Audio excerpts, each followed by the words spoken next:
Lepo pozdravljeni. Velikonočni prazniki so pred vrati, ko se pripravljamo na praznovanje in preživljanje časa z najbližnjimi. Za nami je še en teden, ki nam je postregel s precej novicami, tako doma kot v tujini, ki smo jih zbrali in pripravili za vas.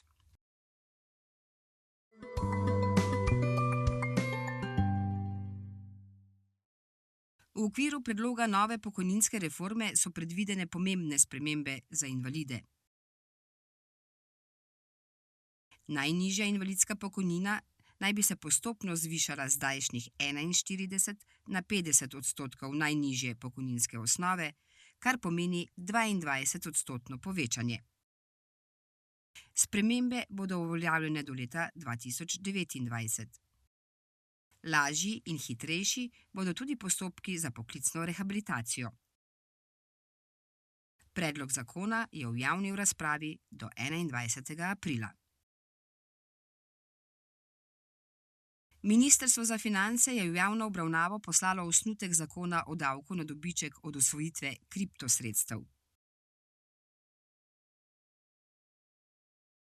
Predlog predvideva, da bi bil dobiček pri prodaji kriptovalut, njihovi zamenjavi za blago, storitve ali pri prenosu na drugo osebo obdavčen z začetkom leta 2026 in sicer s 25%.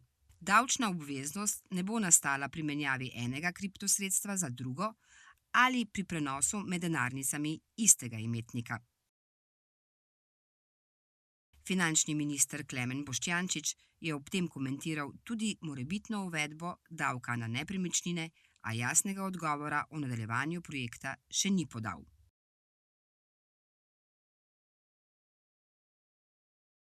Zaradi onesnažene vode v ljubljanskem Maxi Marketu je zdravstveni inšpektorat izdal opozorilo, naj potrošniki ne uživajo določenih živil, pripravljenih v tej trgovini. Gre predvsem za izdelke, ki so bili pripravljeni z uporabo vode iz pipe, kot so solate, sendviči, namazi in podobna živila. Onesnažena voda je povzročila slabost pri več zaposlenih in obiskovalcih, kar je sprožilo inšpekcijski nadzor. Trgovina je bila začasno zaprta, inšpektorat pa je odredil dodatne ukrepe za zagotavljanje varnosti živil. Potrošnikom svetujejo, naj izdelkov, kupljenih v tem obdobju, ne uživajo in jih po potrebi vrnejo v trgovino. Komisija za preprečevanje korupcije bo v predhodnem preizkusu preverila obstoj morebitnih kršitev zakona o integriteti in preprečevanju korupcije glede dopustovanja predsednika vlade Roberta Goloba s partnerko v počitniški hiši v Karikadorju, poslovneža in člana Svobode Tomaža Subotića, je razkrila Pop TV.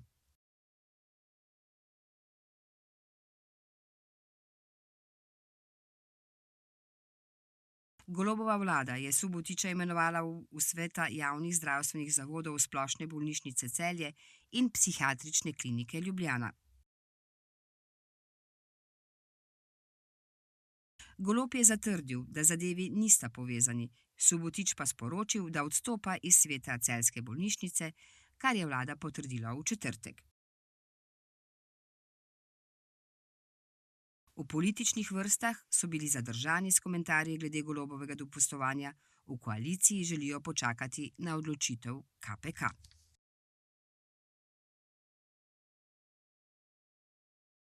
Inštitut 8. marec je uradno sklenil zbiranje podpisov za varen in dostopen splav v EU v kampanji My Voice, My Choice, v kateri so zbrali več kot 1,2 milijona podpisov.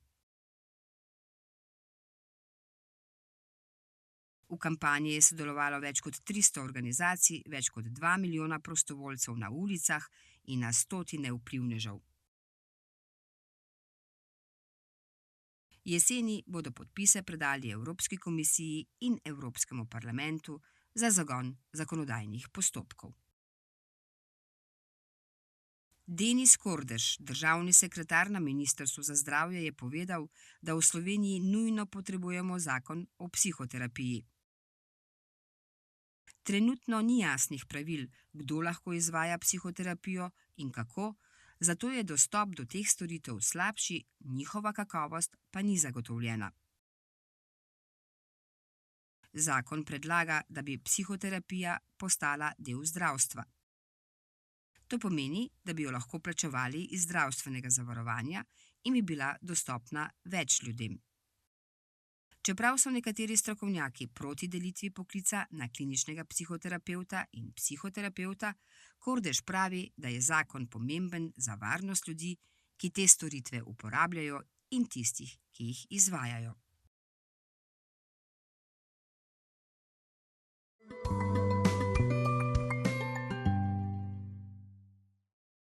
Izrael je 18. aprila predstavil nov predlog za prekinitev ognja v Gazi, v katerem je predlagal 72-urno začasno premirje.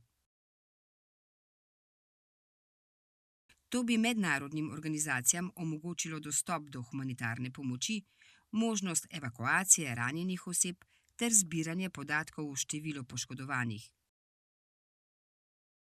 Izrael je ob tem zahteval, da Hamas ustavi vse napade na izraelske cilje in omogoči dostop humanitarnih organizacij v Gazo. Hamas je ta predlog kljub temu zavrnil, saj želi, da se doseže trajno premirje in končanje blokade Gaze, preden sprejme kakršnekoli pogoje za prekinitev ognja.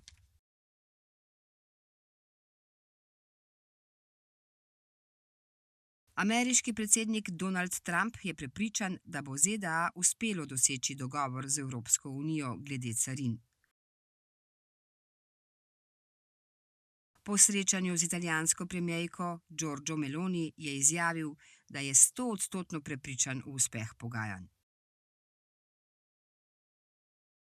Meloni je ponudila posredovanje in napovedala obisk v Rimu, da bi okrepila transatlantske trgovinske odnose ter se izognila uvedbi 20% carin na evropske izdelke, ki jih je Trump napovedal za april 2025.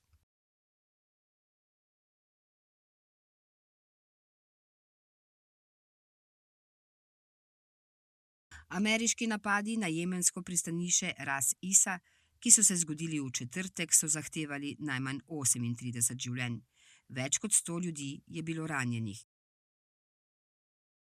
Napadi so del širše ameriške vojaške akcije proti Hutijem, ki jih podpira Iran, zaradi njihovega vmešavanja v pomorski promet in napadov na komercialna plovila v Arabskem morju.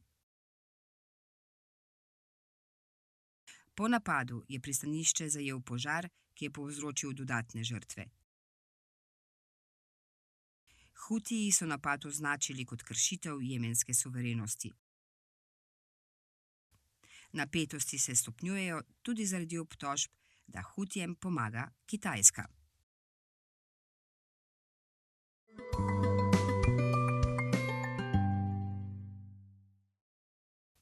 Tadej Pogačar je bil drugi na pomembni kolesarski dirki Paris-Roubaix, ki je bila v nedeljo 13. aprila. S tem je še povečal prednost na svetovni lestvici in že 186 tednov ostaja prvi.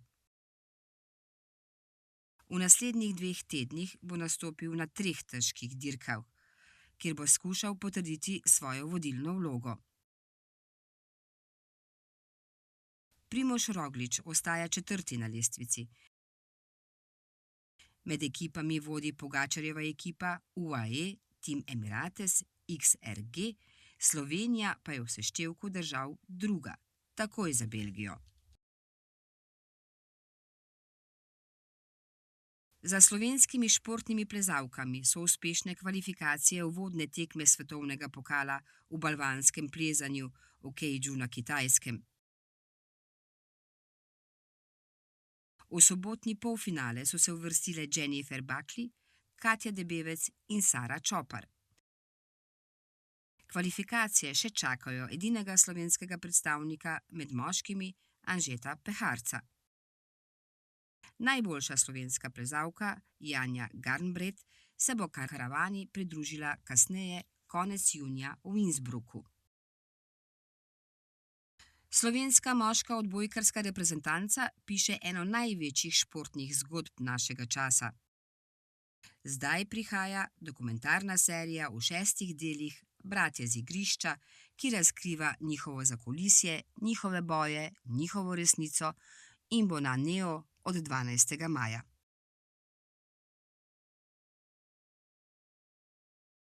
Lahko bomo pokukali v garderobo igralcev, na klop, v arene, tja, kjer sanje postanejo dejanskost in kjer je pritisk neizprosen.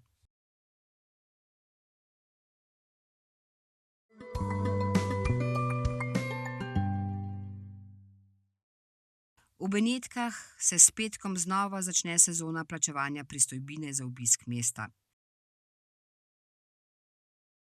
Obiskovalci, ki bodo želeli od današnjega velikonočnega petka do 4. maja na nekajurni ogled mesta, si bodo morali prek spleta vnaprej rezervirati vstopnico, ki stane 5 oziroma 10 evrov.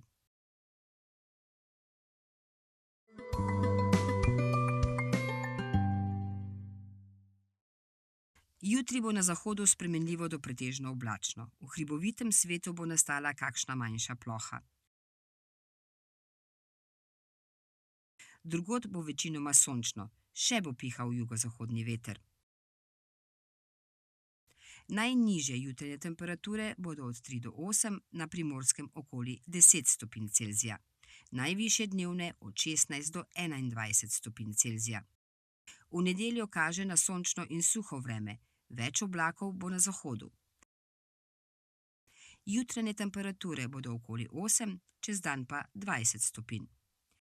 Jugozahodnik se bo nekoliko okrepil. V ponedeljek bo še dokaj sončno, veter bo nekoliko oslabel.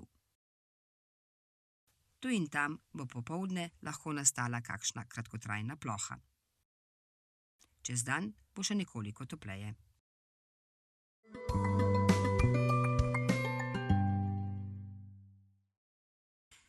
Zdaj pa h kretnji tedna.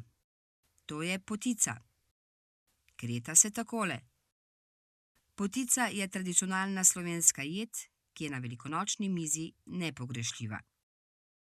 Velikonočni prazniki so čas, ko se zbere družina, obujajo se običaji in pripravljajo posebne jedi, prav tako kot je potica.